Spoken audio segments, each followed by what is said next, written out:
یہ اس دور کا ذکر ہے جب زمین پر انسان کا وجود نہیں تھا، جب جنات بستے تھے اور ان میں سرکشی اور فساد عام ہو چکا تھا۔ اللہ تعالیٰ نے اپنے حکم سے فرشتوں کو زمین پر بھیجا تاکہ جنات کے فساد کو ختم کیا جائے۔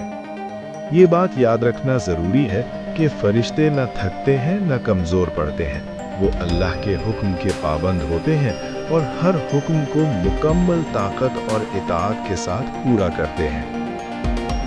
اسی مرحلے کے بعد ایک جن ایسا نمایاں ہوا جس نے نہ خون بہایا نہ فساد کیا، بلکہ ہر حال میں اللہ کی اطاعت اختیار کی۔ اس جن کا نام تھا عزازیل۔ اللہ کے حکم سے فرشتوں نے عزازیل کو زمین سے اٹھا کر آسمانوں کی طرف لے جانا شروع کیا۔ یہ عزازیل کے لیے عزت بھی تھی اور ایک بہت بڑا امتحان بھی۔ آسمانوں میں پہنچ کر عزازیل نے خود کو مکمل طور پر عبادت کے لیے وقف کر دیا۔ اس کی زبان ہر وقت تسبیح میں رہتی، اس کا دل خوف خدا سے بھرا رہتا۔ وہ طویل سجدے کرتا، آنسوؤں کے ساتھ دعائیں مانگتا۔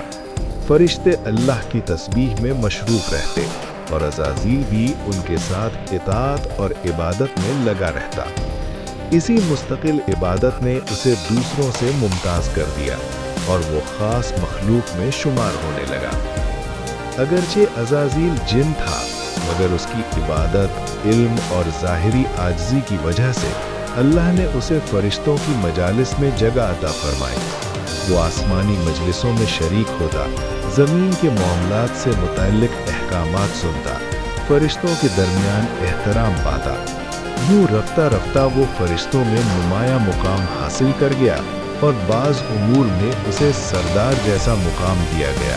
یہیں سے اس کے دل میں ایک نازک مگر خطرناک خیال پیدا ہونے لگا۔ اللہ نے عزازیل کو لوح محفوظ کے قریب تک رسائی عطا فرمائی۔ وہاں اس نے ایسی باتیں پڑھیں جو تقدیر، انجام اور عدل الہی سے متعلق تھیں۔ اس نے وہ آیات بھی دیکھی جن میں غرور اور تکبر کرنے والوں کی ہلاکت کا ذکر تھا۔ وہ ان آیات کو پڑھ کر روتا، سجدے میں گرتا، اللہ سے پناہ مانگتا، لیکن اس کے دل کے کسی کونے میں یہ سوچ بھی پیدا ہو چکی تھی کہ یہ انجام دوسروں کا ہے، میرا نہیں۔ اسی مقام پر عزازیل نے ایک جملہ پڑھا، اعوذ باللہ من الشیطان الرجیم۔ یہ پڑھتے ہی وہ ٹھٹک گیا۔ اس کے دل میں سوال اٹھا، یہ شیطان کون ہوگا؟ ایسا کون ہوگا جس سے اللہ کی پناہ مانگی جا رہی ہے؟ یہ خیال اسے بے چین کر گیا اور اس کے سکون میں خلل ڈالنے لگا۔ عزازیل نے عرض کیا، اے میرے رب، یہ آیت کس کے بارے میں ہے؟ اللہ تعالیٰ نے فرمایا، جب وقت آئے گا تجھے خود معلوم ہو جائے گا۔ یہ جواب عزازیل کے لیے ایک تنبیہ تھا، مگر اس نے اسے سمجھنے کے بجائے نظر انداز کر دیا۔ پھر اللہ تعالیٰ نے فرمایا، میں زمین میں اپنا ایک خلیفہ بنانے والا ہوں۔ فرشتے خاموش رہے، کیونکہ وہ اللہ کے فیصلوں پر سوال نہیں کرتے، مگر عزازیل خوش ہو گیا۔ اس نے دل ہی دل میں کہا، میں سب سے زیادہ عبادت گزار ہوں، میں سب سے زیادہ قریب ہوں، خلیفہ میرے سوا کون ہو سکتا ہے؟ یہاں غرور اس کے دل میں جڑ پکڑ چکا تھا۔ اللہ نے حضرت جبرائیل کو زمین سے مٹی لانے کا حکم دیا۔ جب وہ زمین پر پہنچے تو زمین رونے لگی اور فریاد کی، مجھے چھوڑ دو، مجھ سے ایسی مخلوق نہ بناؤ جو نافرمانی کرے۔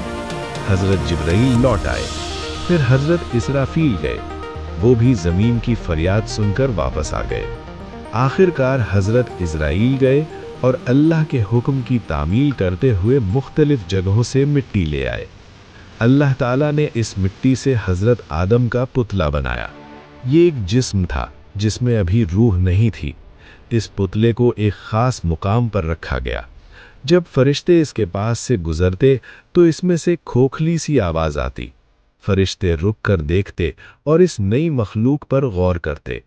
عزازیل جب اس کے پاس سے گزرتا تو حقارت سے دیکھتا اور کبھی ٹھوکر بھی مارتا، کہتا کہ یہ تو کھوکھلا ہے اور مٹی سے بنا ہے، میں اس سے بہتر ہوں اور آگ سے بنا ہوں۔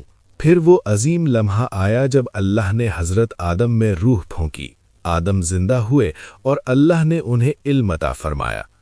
اللہ تعالیٰ نے حکم دیا،